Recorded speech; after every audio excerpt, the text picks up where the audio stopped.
So if you're interested in taking a dance class, especially West Coast swing, but you're feeling nervous, don't worry, that's totally normal. My name is Chung and I'm one of the instructors here in Lafayette, Louisiana, teaching West Coast swing.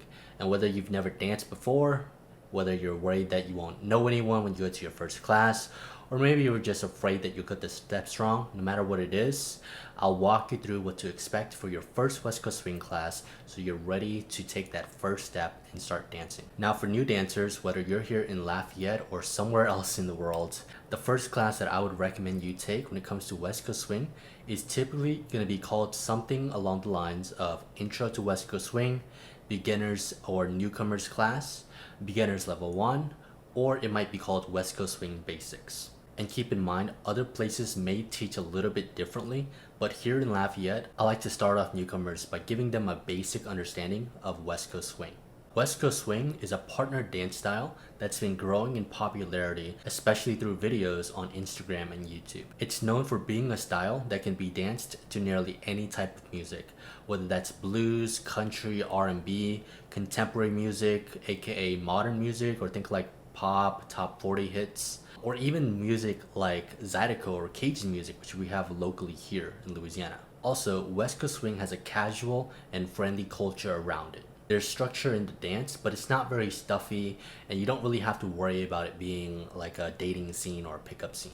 Also, it's a very flexible dance, and it's great for expressing yourself, especially once you become more skilled, as the dance is improvised like many others. Like other dances, such as bachata, salsa, Cajun, or Zydeco, in West Coast swing classes, we typically rotate dance partners. This allows people to be able to easily attend classes even if their friends or romantic partner isn't able to make that class. This is great because it allows you to go solo to classes without having to feel worried about not knowing anybody there. Because going solo to a West Coast swing class is absolutely accepted and totally normal. That said, if you're coming with your romantic partner for a date night and you would prefer not to rotate, that's totally fine too. Just let the instructor know at the beginning of the class. Now in our beginner classes, I like to start with some easy drills to get everyone familiar with the basic footwork. So kind of like most other classes, whether it's line dancing or Zumba, we'll go ahead and we'll typically spread out and face the mirror when we first start. From there, one drill that I might do is counting from 1 to 6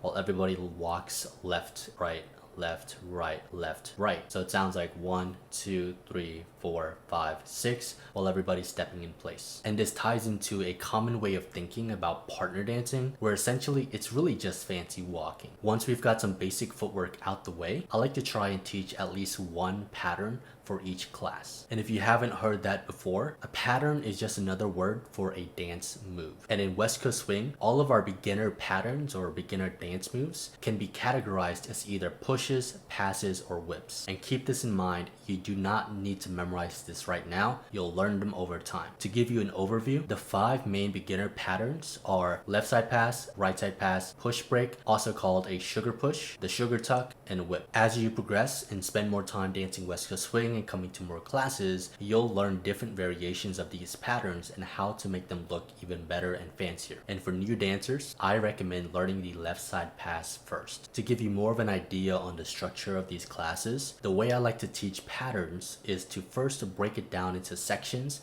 and practice the footwork solo, so that means without a partner, and we'll also try it without music first. Once the class is ready, practicing that footwork by themselves without a partner, then we can start partnering up and adding music. And after the class has had a chance to practice a few times with one partner, we'll then rotate partners and dance with someone new. This continues until the end of the class, which is when we typically like to save some time for social dancing and questions. Social dancing is essentially where we put on music and you can practice what you've just learned in the beginner's class or some other moves that you've learned in other classes. Additionally, you'll be able to ask the instructor, or for our classes it would be me, any questions that you might have. Now, what should you wear? For West Coast swing classes, I want you to wear clothes that allow you to move freely and shoes you can easily walk in. So think of like what you would wear to Target or Costco, or if you were going to Barnes & Noble. So that might be something like a t-shirt, or for ladies, tank tops or blouses. It could be jeans, casual pants, or maybe khakis, or even leggings. That would work too.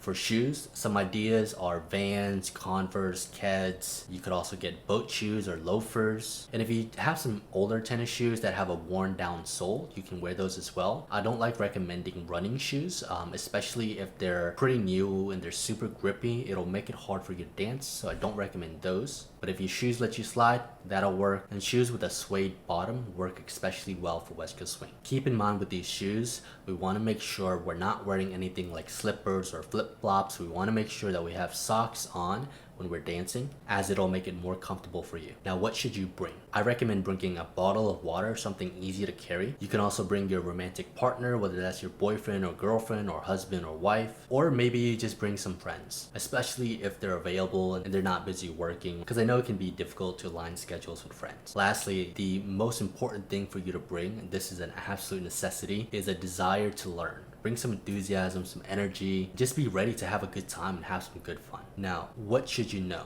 So some little things to consider. Please, no smoking or alcohol inside or around the building. Make sure you have good hygiene. Please make sure you've taken a shower and brushed your teeth at some point before class, and wear some deodorant. Also, get to class at least 5 minutes early so that you don't have to worry about traffic or missing anything in the class. Going to your first class can be a little nerve-wracking, so we don't want to add any stress to that. And to end things off, remember, just showing up and taking your first class is a big accomplishment. I know it can take a lot of courage to take that initial step, but it is so worth it, and you'll be so proud of yourself when you look back on this day. So if you're ever in Lafayette, Louisiana, and you want to get some dancing in, come join us for our free beginners class for adults. Sign up at lafayettewcs.com. Thank you for watching. Hope to see you on the dance floor.